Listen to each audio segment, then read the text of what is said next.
os novos que acompanham esse ministério, quero dizer para vocês que temos uma história linda entre eu e esta família. Tem alguns aqui que talvez nunca subiram a ladeira da Cachopa, na Rocinha, mas este senhor que hoje está fazendo aniversário, alguns anos atrás, o Senhor nos orientou juntos participarmos de 7 vigílias, quer dizer, 7 semanas, 7 sábados de vigílias, agradecendo ao Senhor pelas nossas vidas, e ele e a sua família e seus companheiros participaram com muita alegria, né? E foram noites rica e poderosamente abençoadas, onde nós pudemos desfrutar de coisas maravilhosas, ver Deus operando de uma forma poderosa, onde uma daquelas noites tivemos a experiência de chegar alguém lá pedindo socorro: pastor, nos socorre, que nós temos um rapaz muito querido que ficou louco, ele está correndo por cima das lajes, né? E ali tiramos alguns rapazes, né?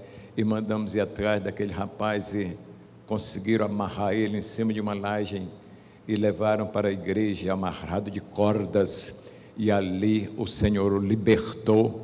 Hoje aquele rapaz é uma bênção, em toda a sua família nas mãos do Senhor. Então, amados, são experiências que nós vivemos a cada dia, né? E dizendo para vocês, é uma alegria muito grande estar com vocês nesta manhã. E quando falamos em missões, né, é algo que sempre a minha alma se desmancha diante do Senhor, é com relação a missões. Eu estava vendo aqui um grupo de jovens aqui no louvor, que coisa linda, maravilhosa, e lembrando da minha neta, né, filha da pastora Raquel, fez 17 anos, ela chegou para mim e disse: vô, o senhor está me chamando para missões. Eu digo: o que é isso, minha filha? Entendeu? Está, entendeu? E quando eu completar 18 anos, eu já estou entregue nas mãos do Senhor. E no dia 5 de fevereiro este ano, ela partiu para Mato Grosso do Sul, certo? Passou lá um mês e a equipe de 12 jovens, né, se dirigiram para o Egito, certo? E ela, como fala inglês mais ou menos fluente, foi escolhida para ser a tradutora dos trabalhos ali, e ela voltou agora de férias, mas voltou apaixonada, porque ela disse: pai, eu nunca imaginava que a gente pudesse enfrentar uma situação daquela, entendeu? Ela foi trabalhar com as crianças na região do Lixão, certo? Então ela disse: pai, é terrível, porque lá vivem todas as famílias refugiadas, entendeu? E as crianças abandonadas, e eles vivem exatamente da catagem do lixo. Quando os caminhões de lixo chegam, é uma briga para ver quem pega alguma coisa para sobreviver. E ela disse: ali é terrível, porque ali tem várias nações juntas, né? E como não tinha local para realizar cultos, né? Então elas trabalhavam com as crianças, né? Transmitindo sem falar de Jesus, né? Mas transmitindo com gestos e trabalhos, né? E evangelizou várias crianças ali e deixou aquelas crianças apaixonadas. E para você ver a situação, crianças daquelas lá que ela trabalhou com elas estão ligando para ela, pedindo oração pelas suas mamães, entendeu? Para que as suas mamães também possam ter o privilégio de alcançar a palavra de Deus. E ela já vai voltar agora para Mato Grosso do Sul novamente, para a base, né? E está nas mãos do Senhor. Então, amado, é algo tremendo, maravilhoso, né? E pastora Luiz, sua família conhece mais ou menos o nosso ministério, iniciou-se ali na Rocinha, e dali, irmãos, através da oração, do jejum, da oração, nós temos já 20 pastores espalhados, certo? aqui no Brasil, Portugal, já com trabalho na África, entendeu, irmão? E é um trabalho lindo e maravilhoso. Agora, o que custa é exatamente a gente acreditar na palavra e obedecer aquilo que o Senhor nos orienta, né? E o que podemos fazer por uma alma? Como foi este período de pandemia que ainda está existindo exatamente? Como foi para você, com a sua família? Qual foi a experiência que você teve durante esse período? No dia 7 de janeiro de 2020, às 7 horas e 15 minutos da noite, eu estava na Prudente Visconde de Pirajá, certo? Número 483-202, fazendo uma visita a 3 irmãs, que são da Nova Vida ali de Botafogo, e uma delas me perguntou: pastor, o senhor não lhe falou nada ainda neste princípio de ano? E eu disse: não. No mesmo instante o senhor disse: mas eu estou lhe falando, avise-a que está iniciando o ano mais difícil para as nações, mais difícil para as nações, coisas que nunca se viu acontecerá neste período que está se iniciando agora. Eu digo: meu Senhor, e eu corri para a palavra e abri exatamente em Isaías 21, 26, você tem aí? Abra aí para você ver o que diz. Eu me assustei, irmãos, sinceramente eu digo para você que eu me assustei quando eu vi aquela palavra. Isaías 21, 26, nos dizendo o quê? Não, 26, 21, perdão, tá, irmão? 26, 21, tá? Eu troquei só a parte aqui. Então, nos falando algo muito sério, dizendo que, quando eu abri a palavra, o Senhor me disse: será o ano, iniciando o ano mais difícil para as nações. Eu digo: Senhor, o que acontece? Abri a palavra e diz: pois, eis que o Senhor sai do seu lugar para castigar a iniquidade dos moradores da terra. A terra descobrirá o sangue que embebeu e já não encontrará aqueles que foram mortos.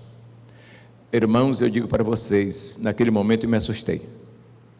Eu não imaginava que fosse acontecer como já aconteceu e o que está acontecendo. Mas o Senhor é bom e eu digo: Senhor, e como vai ser? O Senhor disse: para as nações receberão o furor da minha ira contra a rejeição da palavra, mas para a igreja, aqueles que entenderem, será importante, porque terão uma renovação espiritual, porque terão tempo de orar, buscar a minha face e estar em contato comigo. Irmãos, eu digo para vocês, foi uma experiência profunda, porque para nós ali na Igreja Batista Monte da Fé na Rocinha, foi um ano de renovação espiritual, porque nós entramos na batalha do jejum, da oração, e foi lindo, foi maravilhoso, e graças a Deus, que Deus nos conservou, nenhuma pessoa da igreja morreu, umas 3 foram atingidas vagamente, mas todas com vitória. No mês de junho, eu tive uma experiência assim, que me trouxe um pouco de pavor. 5 horas da manhã, eu estava acordado, mas de repente eu comecei a sentir o meu corpo como se estivesse pegando fogo, uma febre, uma coisa terrível, e eu perdendo as forças de uma maneira assim, como que eu não tivesse coragem de levantar. E eu digo: meu Senhor, o que é isto? E eu comecei a orar e pedir ao Senhor. De manhã não falei nada para minha esposa, certo? E fiquei naquela situação, o corpo como que estivesse me quebrando todo. E eu perguntei: meu Senhor amado, o Senhor disse: fique atento que eu te falarei. E eu fiquei preocupado, perguntando: meu Deus, se eu fui atingido pelo vírus, entendeu? Como é que vai ser da igreja? Porque automaticamente eu vou ter que fechar a igreja, entendeu? E ficarmos numa situação desta. Mas naquele dia, irmãos, eu subi para a igreja, orei e digo: Senhor, eu preciso que o Senhor me fale pela sua misericórdia. E eu entrei 6 horas da tarde na igreja e fiquei de joelho, orando e pedindo ao Senhor: Senhor, me faz saber, porque eu tenho que dar orientação para a igreja com relação ao que está acontecendo. E fiquei de 6 horas da tarde até 5 para meia-noite, de joelho, orando e chorando e pedindo ao Senhor. 5 para meia-noite, o Senhor me disse: você foi atingido, mas não foi ferido. Você foi atingido, mas não foi ferido. É uma experiência para você saber realmente que você conhece o Deus da vitória. E eu louvei a Deus, sabe, irmãos, e passamos, e quando foi exatamente logo mais, você diz: pastor, é loucura. Não, na sequência do mês de junho, sabe, de repente eu digo: Senhor, e agora? O Senhor diz: continuem louvando ao meu nome, reunindo-se como estão recebendo as orientações da saúde, mas espiritualmente sejam fortes. Eu digo: irmão, vamos continuar, não vamos fechar a igreja, porque o Senhor disse: vamos continuar firme em nome de Jesus. Quando foi mais ou menos 22 de junho, o Senhor me disse, a gente está com mais ou menos umas 80 pessoas na igreja, o Senhor disse: façam festa. Eu digo: meu Senhor, o Senhor disse: façam festa em gratidão. Eu digo: irmãos, vocês sabem que eu não sou louco, mas o Senhor está nos ordenando fazermos festa. Mas pastor, não sei, vamos fazer. Reunimos mais ou menos umas 100 pessoas, fazemos uma festa, todo mundo se alimentando, vibrando, dançando diante do Senhor, entendeu? Graças a Deus, ninguém foi atingido, estamos vitoriosamente trabalhando para o Senhor e louvando e adorando ao Senhor. Então, amados, quando foi agora, exatamente no finalzinho do mês de maio, o Senhor estava terminando o culto, o Senhor me disse: dediquem ao Espírito de Deus o 6º mês. Eu digo: Senhor, o Senhor disse: você lembra do mesmo mês do ano passado? Eu digo: lembro. Foi vitória? Foi. Então dediquem o 6º mês ao Espírito de Deus em gratidão ao Senhor. Só tem que uma pequena exigência: vocês vão jejuar 7 horas por dia durante todo o mês. E, Senhor, obrigado, entendeu? E a gente é mais ou menos acostumado a jejuar, né? Eu digo: vamos, falei para a igreja: irmãos, entendeu? Então a ordem é esta. E eu digo: meu Deus, mas tem pessoas idosas. O Senhor disse: avise que aqueles que são idosos podem fazer o jejum convencional. Eu digo: meu Deus, jejum convencional? O Senhor disse: vocês não costumam jejuar, às vezes jantar 10 horas, 11 horas da noite, e passar a noite descansando e até certa hora do dia? Eu disse: sim, orei. Mas as pessoas disseram: não, pastor, nós vamos fazer como o Senhor orientou, né? Irmãos, e graças a Deus foi um mês de muita vitória, graças a Deus, e estamos ali trabalhando e confiando no Senhor, que é o nosso Deus. Mas eu quero desde já parabenizar o pastor Luizinho, sua família, né, por esta oportunidade que temos, né, de estarmos juntos e dizendo para vocês o que podemos fazer por uma alma. Primeiro eu quero saber qual é o tempo que eu tenho para vocês não dizer: pastor, desce daí. Certo? Porque às vezes tem alguma coisa que a gente precisa falar um pouquinho mais, certo? O que podemos fazer por uma alma? No final do ano de 2019, em novembro, eu estava no Ceará para assistir lá a consagração de alguns obreiros, lá onde minha filha trabalha, final de novembro. Voltei para o Rio. Quando eu cheguei no Rio, recebi um telefonema de uma família de Nova Russa, de onde eu tinha saído, pedindo socorro, que a família estava se destruindo, e eles não sabiam que eu estava ali, pediram socorro. Eu digo: meu Deus, eu vim de lá agora, Senhor, mas era uma família que tinha tido um problema há 40 anos atrás, que o Senhor tinha livrado aquela família da morte, certo? Por causa de uma briga, exatamente no interior lá do Ceará, e eles me conheciam e pediram, telefonaram, eu digo: meu Deus, eu acabei de chegar de lá, e voltar para lá, subi para a igreja, ajoelhei, o Senhor disse: vá, entendeu? Eu digo: já estou indo. Fui na agência, comprei a passagem, voltei. E, irmãos, como a gente sempre tem, o ser humano tem sempre um pouquinho de, digamos assim, de querer dizer assim, eu vou, Deus vai fazer uma coisa linda, maravilhosa, a gente sabe que é, né? Mas como era uma família numerosa, eu digo, Senhor, eu vou ganhar pelo menos umas 10 pessoas ali para Jesus, que vão levar a palavra. O Senhor disse, se você ganhar uma, já é louvor para o meu nome. Eu digo, Senhor, então vou. Peguei o ônibus, voltei, né, irmão? E quando chegamos lá, encontramos aquela família destruída realmente. Sabe quantas vidas ganhamos? Uma.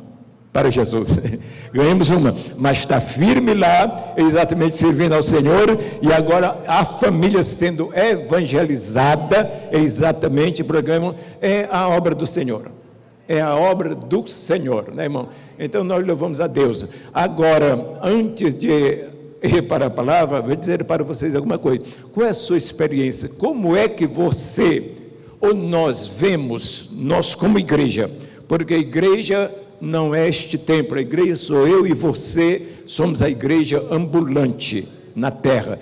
Como é que você tem tido experiências com Deus durante a sua vida? Qual a situação que você tem vivido assim, que Deus tem falado com você, entendeu? Como é as suas reações? Porque eu não trouxe palavra hoje para o pastor Luizinho, trouxe uma palavra para a igreja. Entendeu?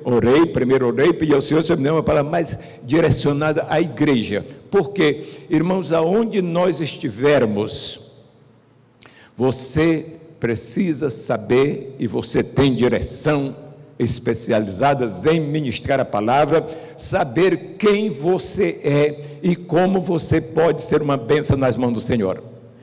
Eu fui chamado para fazer uma visita ali no Sacopã, certo? Sacopã é um morro que tem ali, perto da Gávea, ali, e eu saí para fazer aquela visita, orei, e peguei uma van, saltei ali no shopping da Gávea, atravessei a rua, e quando eu fui pegar um ônibus, o senhor disse, eu disse, não pegue, espere, vai passar o terceiro táxi, e você dê sinal que a pessoa está precisando muito da palavra. E ele recebeu, esta pessoa do táxi recebeu uma mensagem no celular de uma senhora que a vida dela é orar e jejuar pelos taxistas. E essa pessoa recebeu uma mensagem dizendo que daqui, quando ele recebeu a mensagem, há 5 minutos, ele estaria recebendo a resposta de Deus através de uma palavra. E passou o primeiro táxi, eu não dei sinal, passou o segundo, quando veio o terceiro, ia passando, o senhor disse, aquele, eu dei sinal, o rapaz parou, voltou, certo, e veio até onde estava, né, pai, muito assim, muito sério, e eu digo, você me leva ali ao Sacopã? Ele disse, senta no táxi. Eu entrei, quando chegamos no Jardim Botânico, o senhor disse, fala com ele, o nome dele é Alexander. Eu digo, nunca vi esse homem. O senhor disse, fale com ele, pergunte a ele como é que ele está. E eu falei para ele, Alexander, como é que está a sua vida? Ele disse, quem é o senhor? Eu digo, eu sou um ser humano, exatamente, que estou conversando com você. Ele disse, estranho, nunca te vi. Eu digo, mas tem alguém que te vê e sabe exatamente o que você está necessitando. O senhor disse, diga para ele a vida dele está assim, assim, assim, assim, assim, assim, assim, descreva a vida dele para ele, e diga para ele que a infidelidade daquilo que me pertence não é bom sucesso para quem age assim. Ele saiu da igreja, como se diz, afastado da igreja, porque revoltou-se contra a entrega do dízimo. Eu digo, não é possível, diga para ele, descreva a vida dele. Eu digo, Alessandro, o senhor está me falando exatamente que a tua situação foi uma revolta contra o dízimo, porque você é desviado. Ele disse, realmente foi.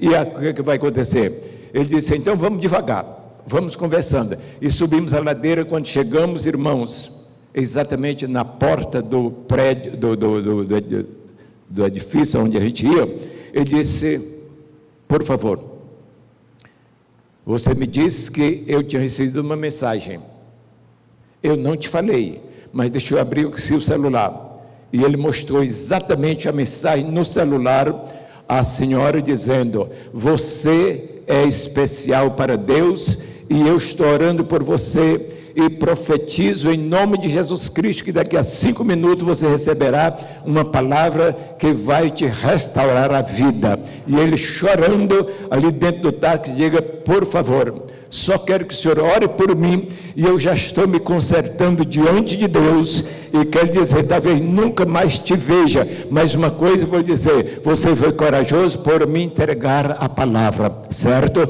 Se nós não nos vemos aqui, nós veremos lá nos céus, né? E ele me deu o telefone dele, e eu me comunico com ele até hoje, e ele disse: pastor, foi a hora mais maravilhosa da minha vida, porque eu pude entender realmente a palavra de Deus, e estou feliz porque voltei para o Senhor, e comigo toda a minha família. Mas passou, irmãos, passou, e logo após fui na cidade, comprar um livro para a igreja, que precisava, e quando eu estava lá na cidade, eu lembrei que eu tinha que apanhar um exame que eu tinha feito, ali na Lagoa, numa rua Sadoc de Sá, que tem ali, entendeu? Tinha um laboratório, e eu tinha feito um exame, e tinha que pegar o exame, e eu digo: Senhor, eu tenho que apanhar agora o metrô, e saltar numa estação mais próxima, certo? E eu digo: bem, eu vou saltar no Jardim de Alá, que já é perto dali, eu só pego exatamente o táxi e vou até lá. O senhor disse: não, salte na Antero de Quental. Tudo bem. E eu peguei o metrô, saltei na Antero de Quental, e atravessei a rua para pegar um táxi que estava parado, que vinha do lado de Copacabana. O senhor disse: não pegue esse táxi, vá para a porta do laboratório Sérgio Franco, lá tem 3 táxis parados, não pegue o primeiro, pegue o terceiro. Eu digo: meu Deus, parece uma fora de ordem, né? Mas eu fui. Quando chego lá, eu fui no terceiro carro, e o rapaz disse assim: meu senhor, pela ordem o senhor vai pegar o primeiro, porque é assim que funciona. Eu disse: mas eu não posso pegar o primeiro, eu tenho que pegar o terceiro.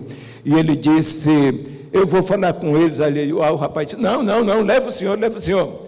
Entrei no táxi. Quando chegamos assim, mais ou menos, antes de entrar na Lagoa, ele me disse o seguinte: você sabe com quem você está falando?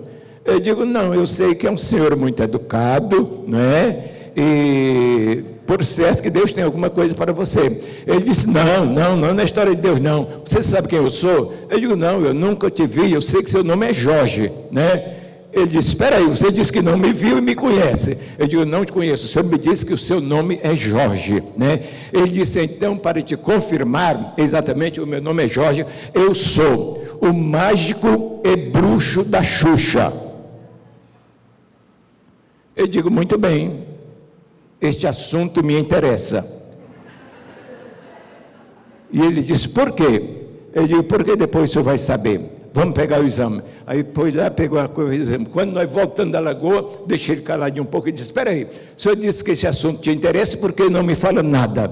É porque tem, exatamente, você sabe que tem alguém que é superior a todas as coisas, mas eu fui um sucesso na bruxaria, e nesse sentido da mágica, entendeu? Eu digo: para onde vai lhe levar? Ele disse: eu não sei, eu sei que para o céu não é.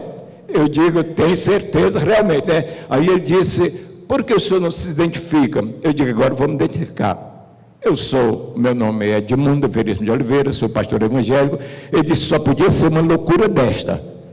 Eu digo: não, fica tranquilo. Aí ele disse: mas o senhor não tem Bíblia aí? Que o senhor vai falar? Eu digo: não tem o papel, mas eu tenho a palavra. Então ele disse: então me diga alguma coisa. Eu falei para ele: primeira coisa, você tem que saber que Deus te ama, entendeu? Que enviou o seu filho para salvar a humanidade, e você é um escolhido dele. Não, eu não posso ser escolhido do jeito que eu sou, do jeito que eu fui, e não tem problema. Então eu digo: vamos para a palavra. Aí eu levei ele exatamente ali para Romanos 10, a partir do versículo 8, exatamente que se diz, a palavra está bem perto perto de ti, na tua boca e no teu coração. Esta é a palavra da fé que pregamos. Se com o teu coração creres que Deus ressuscitou Jesus dentre os mortos e com a tua boca confessar Jesus como Salvador, será salvo. Ele diz, mas não é possível. Eu digo, é possível. E ele pegou na minha mão e disse, aí, espera aí, eu vou parar o táxi, porque eu estou tremendo muito. Eu digo, não preciso parar não, vamos continuando. E ele começou a chorar dentro do táxi.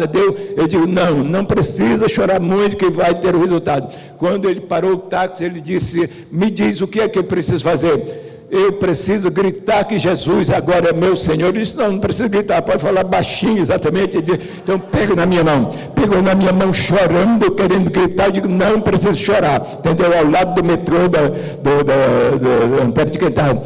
E ele disse, eu preciso fazer o quê? Eu digo, confessar Jesus como teu Salvador. E ele ali disse, eu, Jorge, fulano de tal, confesso Jesus como meu Salvador, e agora eu sei que eu não sou órfão, agora eu tenho um pai, agora eu tenho Deus que me ama, e eu quero agradecer a ti, meu pai, por este homem que Deus colocou nos meus caminhos, e agora meu nome está escrito no livro da vida. Você crê? Eu creio.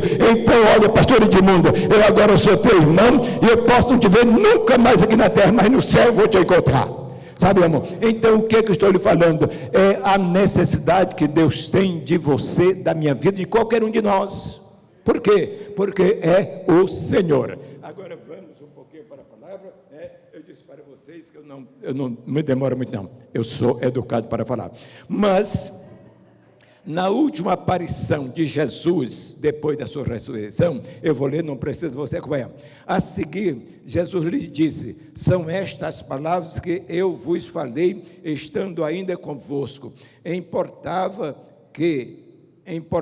se cumprisse tudo o que de mim está escrito na lei de Moisés, nos profetas e nos salmos. Então lhes abriu o entendimento para compreenderem as Escrituras. Ele lhes disse, assim está escrito que o Cristo havia de padecer e ressuscitar dentre os mortos no terceiro dia, e que em meu nome se pregasse arrependimento para remissão de pecados a todas as nações, começando de Jerusalém. Vós sois testemunhas dessas coisas. Eis que envio sobre vós a promessa de meu Pai. Permanecei, pois, na cidade até que do alto seja revestido de poder. Irmãos, e este revestimento de poder significa para quê? Ou para quê?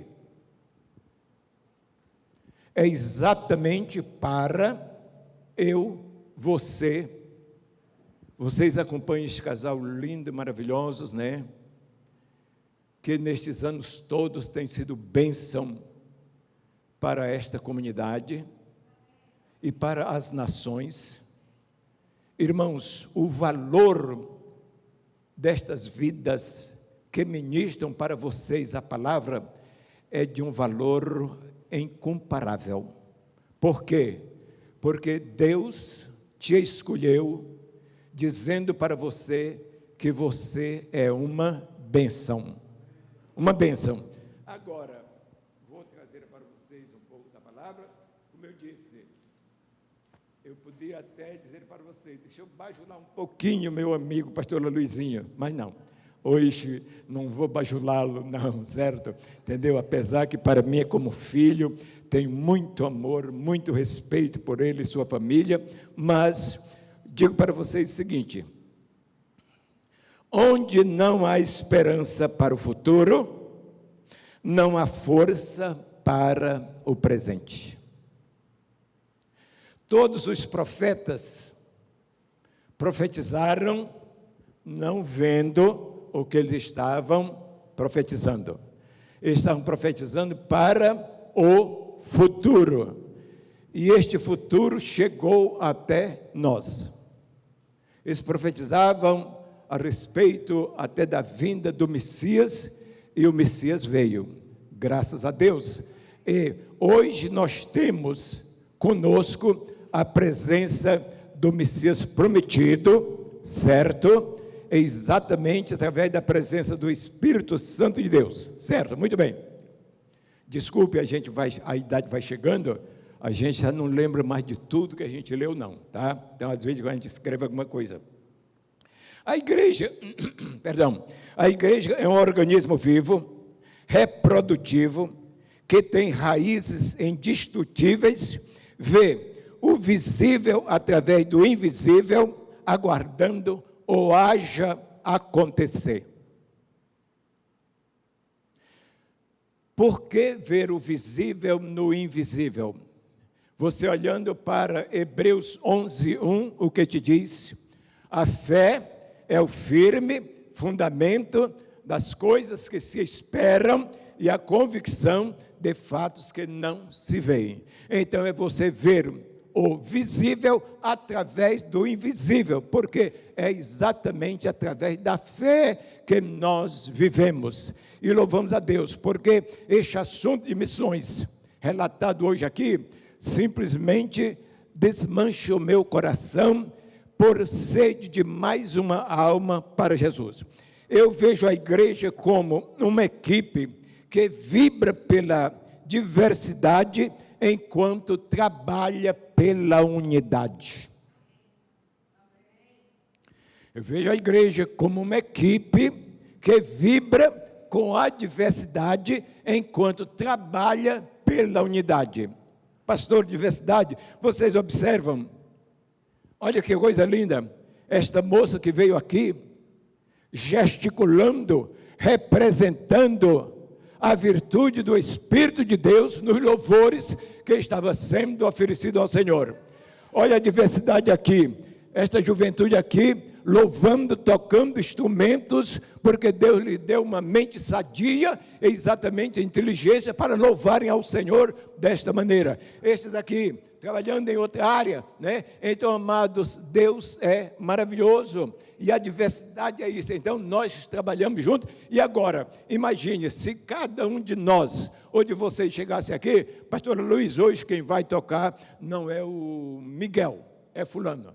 Hoje quem vai dirigir o louvor não é aquela moça bonita que dirigiu, não, vai ser outro. Não teria ordem, mas a ordem é maravilhosa para a obra do Senhor, e nós vamos a Deus, porque assim tem. Deus ordena, certo, eu repeti, eu vejo a igreja como uma equipe que vibra pela diversidade enquanto trabalha pela unidade. Deus ordena e nós executamos a tarefa.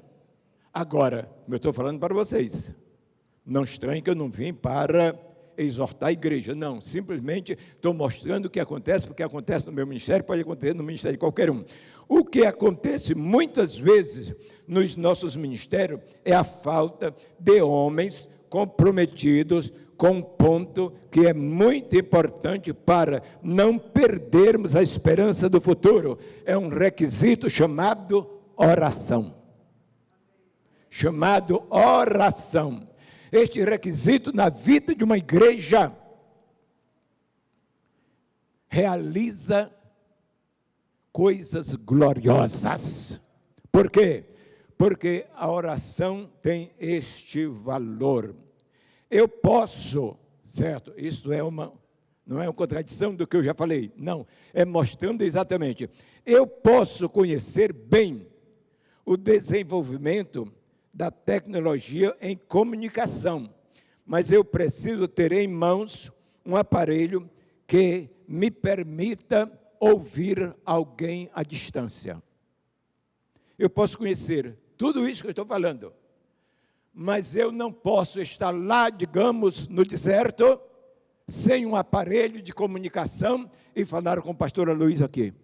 Eu tenho que ter um aparelho exatamente que tenha conexão com ele para poder falar. E na área espiritual, a oração é o nosso aparelho de comunicação com Deus único e verdadeiro. A oração é o meu aparelho exatamente de comunicação com Deus. Por quê? Você lendo, porque, irmãos, muitas vezes, desculpa a expressão de vocês, não vim para exortar a igreja, não é isso, não. Estou falando do que vivemos. Por quê? Muitas vezes nós lemos a palavra, mas às vezes não conseguimos alcançá-la, o que ela está falando. Aí você lê exatamente Jeremias 29:12, o que diz: então ireis, passareis a orar a mim, invocar-me-eis e eu vos ouvirei. Então, este versículo para mim é muito forte, porque é exatamente o meu aparelho de me comunicar com Deus, é a minha forma de oração. Durante o período da pandemia, os primeiros meses, eu não levei a igreja me acompanha exatamente na oração. Não, eu fazia 3 vigílias por semana. 3 vigílias por semana. Entrava na igreja 10 horas da noite, saía 4 horas da manhã, certo? Chorando e orando e pedindo a Deus pela igreja. Não era pelo Monte da Fé, pedindo a Deus pela igreja na face da terra. E vocês estavam incluídos nesse período de oração. Por quê? Porque a vida deste menino, deste rapaz, faz parte da minha vida, faz parte da minha história espiritual. Então eu orava colocando vocês também no altar do Senhor, que Deus os conservasse com vida, né? E graças a Deus nós vencemos, estamos vencendo a cada dia e continuando para a honra e para a glória do Senhor Jesus Cristo, certo? Paulo deixa um alerta para a igreja, para preparar-se para o futuro. E ele diz o quê? Portanto, meus amados irmãos, sede firmes, inabaláveis e sempre abundantes na obra do Senhor, sabendo que no Senhor a vossa obra não é vã. Sabendo que a vossa obra no Senhor não é vã. Então, mais do que você puder fazer para salvar uma vida, faça. O que você puder fazer para transmitir uma palavra de vida para alguém, transmita. Porque esta palavra, ela está exatamente no livro de Isaías 53, exatamente dizendo o quê? O profeta dizendo, eis, tomando a palavra, tomando a mente do Senhor, eis que a palavra não voltará vazia para mim. A palavra que sai da minha boca não voltará vazia para mim, ela fará o que para o que ela foi designada, e ela foi designada exatamente para a vida, para trazer vida, para dar vida. Irmãos, e outra coisa que eu sempre faço, pedir ao Senhor, Senhor, eu sei que a tua palavra é viva, mas eu não quero apenas saber que ela é viva, eu peço ao Senhor que dê vida às minhas palavras que eu vou transmitir para alguém, para que as minhas palavras, o som da minha palavra, transmita vida para alguém. Por quê? Porque é necessário, irmãos. Há um mês atrás, eu tive uma experiência muito forte. Uma pessoa da família da minha esposa, uma sobrinha da minha esposa, sabe, vivia com um rapaz, até já casou com um rapaz, tem 3 filhos, mas o rapaz gostava de um cigarro que não era muito aconselhável, né? E traindo a menina. E ela chegou e disse para ele, olha, eu sempre te convidei para a igreja. Ela é evangélica, é membro da igreja, você nunca quis. Agora tem uma coisa, eu não vou perder a minha vida espiritual por causa de você. Então faz o seguinte, some, arruma a tua mala e some da minha vida. Se você não quer Jesus, eu quero. E ele disse, não, isso é loucura. Ele disse, não é loucura não. Some da minha vida. E ele chorou e saiu, foi para a casa da mãe dele, que é de uma seita espírita, e a mãe dele disse, ué, tu não é casado com uma mulher que se diz cristã, porque tu veio para cá? O negócio aqui é mais pesado. E ele pede a um daqueles rapazes, companheiros dele, para ir lá na minha porta, tocar a campainha e falar comigo, se eu atenderia ele exatamente no outro dia, porque ele estava ficando louco. Eu digo, me dá o telefone dele, e eu telefonei para ele, e ele chegou no outro dia, meio doidão assim, entendeu? Mas só não estava chapado não, doidão assim, da mente, né? E ele chegou e disse, pastor, pelo amor de Deus, me socorre. Eu digo, entra. E ele disse, pastor, o que eu vou fazer? Eu digo, quem vai te dizer fazer é a palavra. vamos para a palavra. Levei ele lá para frente, na igreja, e ele chorando, ele, calma, para de chorar, você é homem, para de choro, né? Para de choro, entendeu? Então, amados, ali, eu levei ele para baixo, digo, olha, você sempre foi convidado para a igreja, você nunca quis, entendeu? Muito bem, agora está nas tuas mãos, ou você perde a vida e a família, ou você te conserta diante de Deus, porque a tua esposa é testemunha disso, né? E ele disse, mas eu não sei fazer nada disso, você não sabia, mas vai aprender a fazer, porque a palavra te ensina. E ele disse, pastor, é possível? É possível. E ele caiu de joelho gritando, pastor, então me ensina, me ajuda. Eu levei ele exatamente para a palavra que dei, leve para o Jorge, né? Lá para o Jorge, entendeu? Está aqui a palavra, li para ele chorando, mas pastor, Deus me aceita, aceita, e ele caiu, irmãos, ele caiu gritando, com o rosto em pó, dizendo, Senhor, pelo amor de Deus, me aceita, que agora eu quero confessar Jesus como meu único e suficiente Salvador, e nunca mais usarei um cigarro daquela palha, tá bom? Eu digo, é verdade, é verdade. Então, ele pulou novamente, caiu de rosto no chão, dizendo, pastor, eu não estou brincando, eu estou falando sério. Eu digo, o que você quer? Eu quero a minha família de volta, mas primeiro quero Jesus. Eu digo, então agora é a tua vez. Confessou Jesus, gritando, chorando, hoje está lá uma bênção nas mãos do Senhor, voltou para a família, está lá servindo ao Senhor, e antes de ontem ele chegou e disse assim, pastor, olha, depois que eu conheci Jesus, tudo mudou, a minha família está bem, arranjei emprego, porque não tinha emprego, e hoje eu quero louvar ao Senhor com o meu primeiro dízimo, entendeu, do meu salário. Então, irmão, as coisas mudam quando Jesus entra na vida da pessoa, né? Muito bem, muito bem. Isaías, vamos trazer um pouquinho, eu quero dizer para o irmão, eu sempre gosto de trazer a palavra, esta palavra que eu vou trazer agora para vocês, foi dirigida a Sião, a cidade do Deus de Israel, mas eu trago para mim, para nós hoje, exatamente Isaías 60, versículo 1 e 2, que diz o seguinte, trazendo o quê? Trazendo para a igreja nos nossos dias, não é um pedido, é uma ordem. E que ordem é esta? Dispõe-te, estou falando para a igreja, dispõe-te, resplandece, porque vem a tua luz, e a glória do Senhor nasce sobre ti. Por que dispôs-se? A resposta está aqui.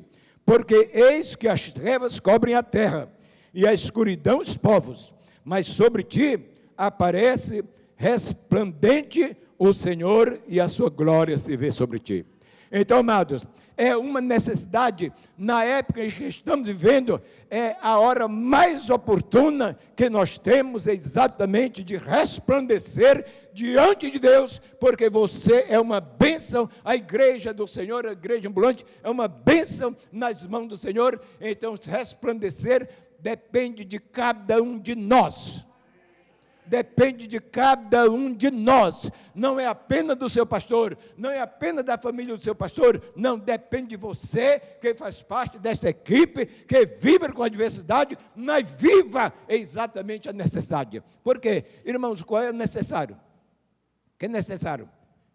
Eu fui convidado para pregar lá em Friburgo, no começo do mês, e eu preparei uma mensagem, mas alguma coisa me dizia, Senhor, eu sinto de levar essa mensagem, mas o Senhor me disse que vai mudar. Eu disse, Senhor, então, eu escrevi, Senhor, simplesmente escrevi. Quando chego lá, o Senhor me diz, você escreveu, você preparou? Preparou. Eu aceitei, só que eu quero que você fale exatamente o seguinte, persiga as promessas e viva a experiência. Eu digo, mensagem curta, mas poderosa. Persiga as promessas. Sim.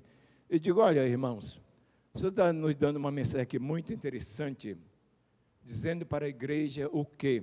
Persiga as promessas e viva a experiência. Eu digo, meu Deus, o Senhor disse, olha, a igreja é viva, é um organismo. Eu digo, eu sei, Senhor. O Senhor disse, mas ela precisa reproduzir Cristo na vida da humanidade. Eu digo, eu sei, Senhor. O Senhor disse, e o revestimento de poder, eu não derramei lá no princípio, não estou pronto para derramar hoje. Eu digo, eu sei, Senhor. Então transmita para a igreja. Eu digo, então, o que o Senhor está ordenando é que a igreja passe a perseguir as promessas para viver a experiência. Por que perseguir as promessas? Porque Jeremias 33:3 diz o quê?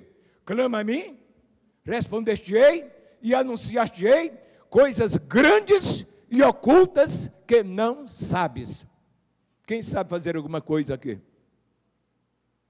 Todos nós sabemos o mínimo, mas se você pensar com relação à grandeza de Deus, nós não sabemos nada. Mas nós temos um mestre especializado em nos ensinar e nos revelar os seus segredos para que a igreja possa viver exatamente a experiência. Persegue as promessas. Que promessa? É exatamente essas que você tem na sua Bíblia, é o que a palavra diz. Persegue. O que é que você quer viver? O que é que nós queremos viver de experiência? É como eu lhe digo, você pode pegar um táxi e dizer, olha, Pedro, ou Manuel, ou Maria, ou Joana, olha, vem alguém aí que precisa de uma palavra, e você não tendo a experiência da promessa, como é que você vai fazer? Você vai ficar inato, porque se não perseguir a promessa, você não vive a experiência. Então a experiência da palavra, da oração, é a nossa resposta positiva para a glória do nome do Senhor, porque eis que as trevas cobrem a terra, a escuridão os povos, mas sobre ti, igreja, resplandece o Senhor, resplandente, e mostrando a sua glória, aonde você estiver. Aonde você estiver. Eu já falei uma vez, exatamente, eu vou terminar, que quando eu estava fazendo seminário, lá na irmã Tabita, entendeu? E eu fui sair, eu peguei, o senhor disse, pega um ônibus, salta na Praça da Bandeira. Eu digo, Senhor, salta. Peguei o ônibus que ia lá para casa, para Rocinha, saltei na Praça da Bandeira. Senhor, o que o senhor quer? O senhor disse, vai entrar um louco aí no ônibus, que vai seguir o teu caminho. E ele chama-se Marcos, Marco André. Eu digo, meu Deus, muito bem, parei ali, o senhor disse, vai ser o segundo ônibus. Quando veio o segundo ônibus, 434, eu apanhei e aquele rapaz vinha ali. Mas quando eu entrei, o senhor disse, tira a Bíblia da pasta. Tirei. Pega a Bíblia e dá um beijo na Bíblia. Já beijei. Ele disse, mais um. Beijei. Mais um. E eu beijei mais forte ainda. E aquele rapaz me olhando e disse assim, eu sabia que tinha muitos loucos na terra, mas como este nunca vi. O senhor disse, aguarda que vai ficar 2 lugares vazios. Senta e ele vem sentar do teu lado. Segundo ponto, lugar vazio. Eu sentei, ele disse, ô loucão, posso sentar contigo? Eu digo, pode. Aí ele disse, você não te envergonha de falar uma coisa dessa? Eu digo, não me envergonho não. Você envergonhou o homem todo? Eu digo, não, ao contrário. Tem uma vida aqui que Jesus ama muito e quer salvar. Ele disse, como é que tu sabe disso? Eu digo, porque tem um rapaz aqui chamado Marco André, que está sentado ao meu lado, que se diz ateu, e o Senhor disse que vai quebrar o ateísmo dele e vai salvá-lo. Ele disse, loucura. Eu digo, você vai saltar aonde? Vou saltar na Real Grandeza. Eu digo, muito bem, vamos andando. E fui levando a palavra, levando. Quando chegou ali mais ou menos ali no Santo Inácio, exatamente, ele disse, olha, apressa me falar algo mais sério, porque eu já não aguento te ouvir. Eu digo, muito bem, você só precisa ouvir o que eu vou dizer. Levei exatamente para Romanos 10:8, que é uma potência para a nossa vida diante de Deus, e mostrei para ele, e ele diz, e agora o que eu tenho que fazer? Eu vou entrar na reunião, confessa Jesus agora como teu Salvador e me dá uma igreja para mim. Eu digo, você vai saltar lá na Nova Vida, pertinho de você, onde vai saltar, tem a igreja Nova Vida, vai lá, procura. Ele disse, já estou lá, agora loucão, eu nunca te verei mais. Mais uma coisa eu te digo, lá no céu eu vou te encontrar, e vou te agradecer, Porque você não te negou pregar a palavra para mim. Irmãos, e outra coisa, já estou terminando, 2 minutos, tá? Você já teve a experiência de alguém ser um cristão e ter medo ou evitar falar do amor de Deus para um superior seu, um patrão, alguma coisa? Possivelmente já, né? Eu atendi há uns 6 anos atrás um médico chamado Davi, judeu, entendeu? Um especialista. E eu atendi aquele senhor no hospital samaritano, e conversando com ele, ele disse: você é evangélico, né? Eu digo: sou. E então fale alguma coisa para mim. E eu falei, levei a palavra, falei, e ele disse assim, ele começou a chorar e disse: você acredita que eu vou continuar vivo, ou você acredita que desta eu não escapo? O Senhor está me perguntando uma coisa muito séria. Então, no seu pensamento, eu digo: o Senhor vai viver eternamente, mas aqui na terra não. O Senhor tem apenas 43 dias de vida, e o Senhor vai te levar. E ele chorando, e o filho dele, que era médico também, estava ao lado. Digo: mas pastor, você fala uma coisa dessa? Ele me perguntou, estou respondendo. Ele disse: e agora o que eu tenho que fazer? Você disse que eu vou viver eternamente? Eu digo: sim. E levei para a palavra, exatamente aqui, Romanos 10, 8 em diante, mostrei. E ele chorando disse: pastor, eu quero lhe agradecer. Eu tenho uma funcionária, uma moça que trabalha na minha casa. Eu sei que ela é evangélica, mas nunca teve coragem de falar do amor de Deus para mim. E você está me falando com tanta facilidade. Eu digo: é assim. Ele trabalhava, morava ali perto do Fechomal, entendeu? E eu visitei ele ali.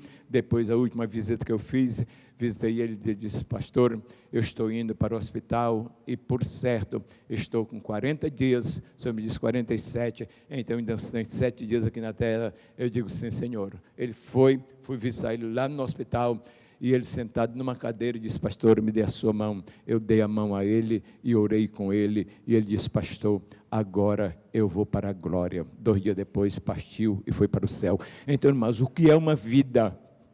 Irmãos, o que é uma vida? O que é uma vida?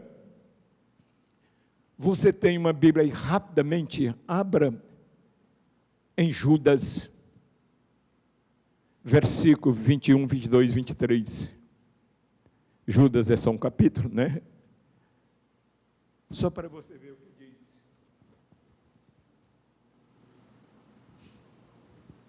Irmãos, almas para mim